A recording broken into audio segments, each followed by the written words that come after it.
अच्छाई अपने घर से शुरू होती है और फिर ये बाहर जाती है। और जो इस आयत के बारे में आखिरी चीज मैं आपको बताना चाहता हूँ वो है सबसे पहले अल्लाह के साथ ताल्लुक। सबसे पहले उसके साथ ताल्लुक होता है, फिर अपने वालिदैन के साथ, फिर करीबी रिश्तेदारों के साथ और फिर पड़ोसी।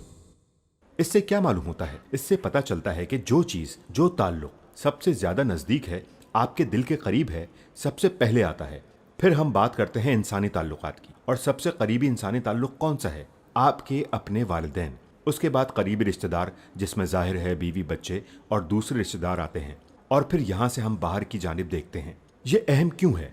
क्योंकि बाज़ औक़ात हम उल्टा करते हैं। आपको माशरे में कोई बहुत अच्छा इंसान मिलता है, लोगों के साथ बहुत अच्छा, सलाम, अस्सलाम वालेकुम, आप कैसे हैं, आपसे गले मिलता है, बहुत अच्छा इंसान। लेकिन जब वो दरवाज़ा बंद करता है और वो अपने घर में होता है, तब अचानक वो आग बगोला हो जाता है। आप उसे पहचान ही नहीं पाएंगे। क्या हुआ है इस शख्स को? उसकी आवाज़ बदल जाती है, उसका रवैया बदल जाता है, वो कोई और बन जाता है।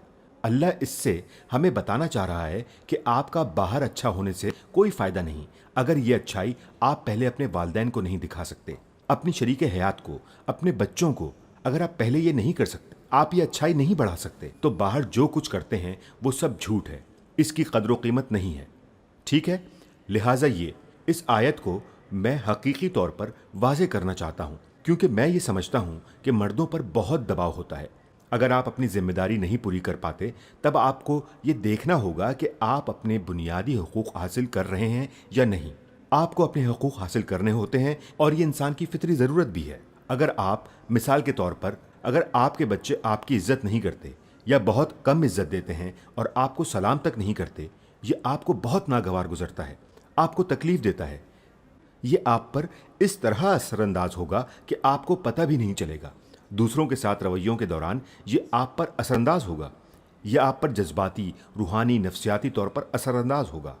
इसके और भी असरात होंगे।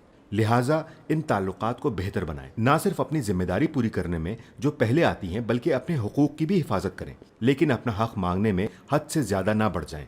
आपके कुछ हुकूक हैं और वो आपको मिलने चाहिए। अल्लाह ताला हमें तवाज़ुन से रहने वाला बनाए।